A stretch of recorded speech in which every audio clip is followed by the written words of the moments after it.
Hello guys, welcome back to another video. तो guys, Vikas Ecotech की financial year 2023 की first quarterly result out हो चुकी है। तो गाइस, इस वीडियो में हम लोग यही देखेंगे कि कंपनी ने जून क्वार्टर में कैसी परफॉर्म की है, क्या क्या पॉइंट्स इंप्रूव हुई है एंड कहाँ कहाँ पे कंपनी ने डिटोरिएट की है, और कंपनी के फंडामेंटल्स भी चेक करेंगे और देखेंगे कि क्या ये कंपनी पैसे लगाने लायक है या नहीं। उसके साथ साथ हम लोग कंपनी के टेक्निकल्स के बारे में भी डिस्कस करेंगे। तो गाइज, बिना टाइम वेस्ट किए कंपनी की फंडामेंटल एनालिसिस करते हुए वीडियो को शुरू करते हैं।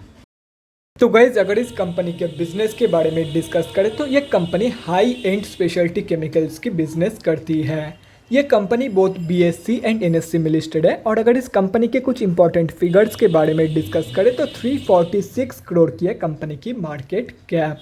51 की पी है जो कि बहुत ही ज़्यादा हाई है। 7.09% है कंपनी की ROCE एंड 0.78% है कंपनी की return on equity. Last 6 months की रिटर्न नेगेटिव में जा चुकी है, नेगेटिव बाई 36%। एंड लास्ट 3 साल की जो सेल्स ग्रोथ है वो 0.7% के आसपास निकल के आ रही है, जो कि 3 साल की कंपेरिजन में तो क्या 12 महीने के कंपेरिजन में भी काफ़ी कम है। बुक वैल्यू से आप लोगों को ऊपर ही मिल रही है ये कंपनी। डिविडेंड कंपनी देती नहीं है, फेस वैल्यू 1 रुपये की है एंड प्रोमोटर्स की होल्डिंग 0.01% प्लेज हो रखा है। अभी अगर इस कंपनी की जून क्वार्टरली की रिजल्ट के बारे में डिस्कस करें तो गाइज, जून 2022 की क्वार्टर की अनऑडिटेड स्टैंडअलोन फाइनेंशियल रिजल्ट आप लोगों के सामने है। एंड यहाँ पे जितने भी सारे फिगर्स है वो सब लैक्स में दिया हुआ है, लेकिन डोंट वरी अबाउट इट, क्योंकि मैं हर एक फिगर्स को क्रोर्स में कन्वर्ट करने के बाद ही आप लोगों को बताऊंगा ताकि आप लोगों को भी समझने में आसानी हो।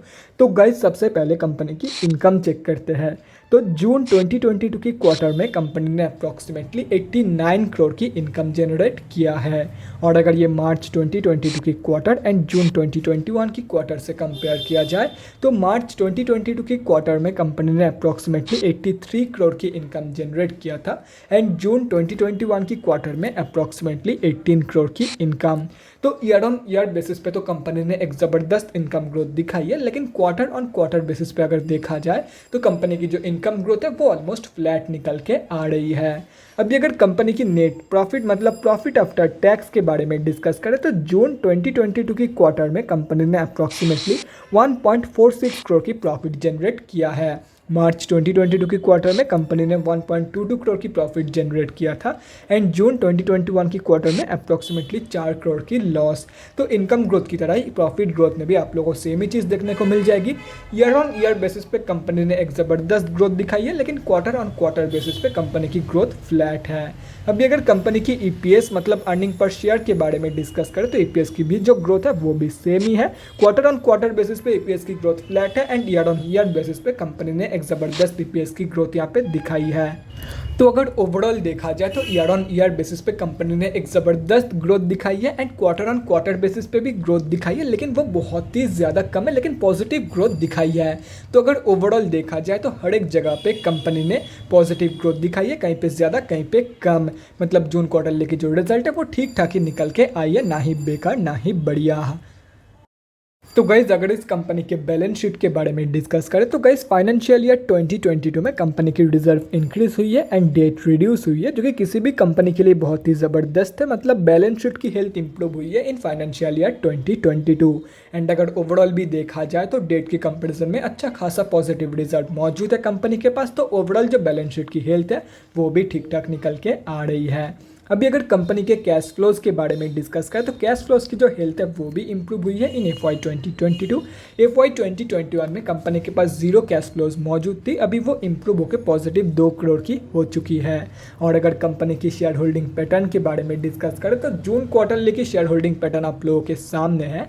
जून की क्वार्टर में प्रमोटर्स एंड FIIs दोनों ने ही सेलिंग करी है एंड अगर देखा जाए तो इस कंपनी में पब्लिक की होल्डिंग है 89.63% एंड पब्लिक में अगर देखा जाए तो किसी भी बड़े रिटेलर की होल्डिंग नहीं है। मतलब इस कंपनी में हम अब जैसे छोटे मोटे रिटेलर की जो होल्डिंग है वो है 89.63% अप्रॉक्सीमेटली।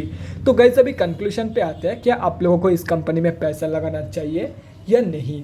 तो देखो गाइज मैं आप लोगों को यही बोलूँगा, कंपनी फंडामेंटली ठीक ठाक है। जून क्वार्टर में भी कंपनी ने अच्छा खासा परफॉर्मेंस दिया है, लेकिन मैं फिर भी आप लोगों को यही सजेस्ट करूंगा, simply stay away from this company, क्योंकि इस कंपनी में पब्लिक की होल्डिंग, रिटेलर्स की होल्डिंग है 89.63%। एंड इसका मतलब यही है कि इस कंपनी की प्राइस को बहुत ही ज़्यादा आसान हो जाता है मैनिपुलेट करना कंपेयर टू अदर स्टॉक्स, क्योंकि इस कंपनी में प्रोमोटर्स का कोई ज़्यादा होल्डिंग नहीं है। तो कोई भी बंदा कहीं पे भी बैठ के थोड़ा बहुत कैपिटल के साथ इस कंपनी की शेयर प्राइस को मैनिपुलेट कर सकता है, जिसको आप लोग ऑपरेटर्स का गेम बोलते हो। एंड यही सब स्टॉक्स में रिटेलर्स को, छोटे मोटे रिटेलर्स को ट्रैप किया जाता है। तो ऐसे में मैं आप लोग को यही सजेस्ट करूंगा, अगर कंपनी के ऊपर बहुत ज़्यादा भरोसा है तो ही सिर्फ और सिर्फ लॉन्ग टर्म के लिए आप लोग पैसा लगा सकते हो। Short term and swing trading के बारे में तो इस कंपनी में सोचना भी मत। अभी अगर कंपनी के टेक्निकल्स के बारे में डिस्कस करें तो गाइज यहाँ पे हम लोग आ चुके हैं एनएससी के डेली चार्ट पे। सबसे पहले ये समझते हैं कि कंपनी में अभी चल क्या रहा है। तो गाइज कंपनी ने पिछले महीने में ही अपनी 200 मूविंग एवरेज के नीचे प्रॉपरली क्लोजिंग कर दिया है। एंड इसका मतलब यही है कि कंपनी अभी डाउन ट्रेंड में जा चुकी है। और अगर देखा जाए तो कंपनी पिछले 2-3 महीने से एक ही रेंज के अंदर कंसोलिडेट कर रही है। तो जिन लोगों का भरोसा है एंड जो लोग इस कंपनी में लॉन्ग टर्म के लिए एंट्री प्लानिंग कर रहे हैं, उन लोगों को मैं यही बोलूँगा, अगर ये कंपनी आप लोगों को ₹3.5 के प्राइस रेंज पे या तो फिर ₹3.45 के प्राइस रेंज पे मिल जाती है तो आप लोग एंट्री प्लान कर सकते हो इन दिस कंपनी, जो कि इसकी सपोर्ट लेवल निकल के आ रही है।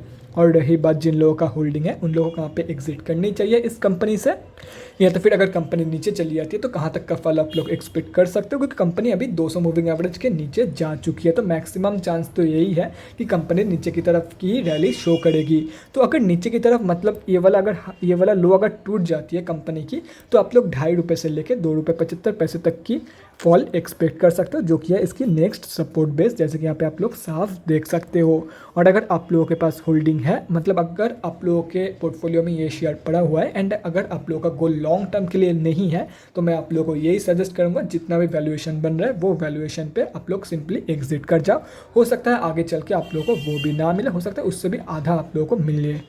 प्रॉफिट हो रहा है तो बहुत ही बढ़िया, लॉस हो रहा है तो भी कोई बात नहीं है, किसी और स्टॉक्स में, फंडामेंटली स्ट्रॉन्ग स्टॉक्स में इन्वेस्ट करो, प्रॉफिट हो जाएगा आज नहीं तो कल। स्टॉक मार्केट में प्रॉफिट एंड लॉस लगे ही रहते हैं, लेकिन सिंपली इस स्टॉक से एग्जिट कर लो। और अगर आप लोग बहुत ही ज़िद्दी हो एंड अगर इन तक आप लोग बैठ रहना चाहते हो इस कंपनी में, तो आप लोगों के लिए अब मैंने आप लोगों को लेवल्स बता दिया कि कहाँ तक की फॉल आप लोगों को ये कंपनी दिखा सकती है। तो guys that's it for this video, अगले वीडियो में मिलते हैं गाइज। Thanks for watching. और गाइज अगर आप लोगों के मन में कोई भी डाउट या क्वेरी रहती है स्टॉक मार्केट या किसी भी स्टॉक से रिलेटेड, तो कमेंट सेक्शन में कमेंट करके मुझसे पूछ सकते हो, या तो फिर मेरे इंस्टाग्राम का लिंक आप लोगों को डिस्क्रिप्शन बॉक्स में मिल जाएगा, जाके वहाँ पर भी मुझे डीएम कर सकते हो for an one on one conversation. Thanks again for watching guys, bye guys, and definitely guys stay safe.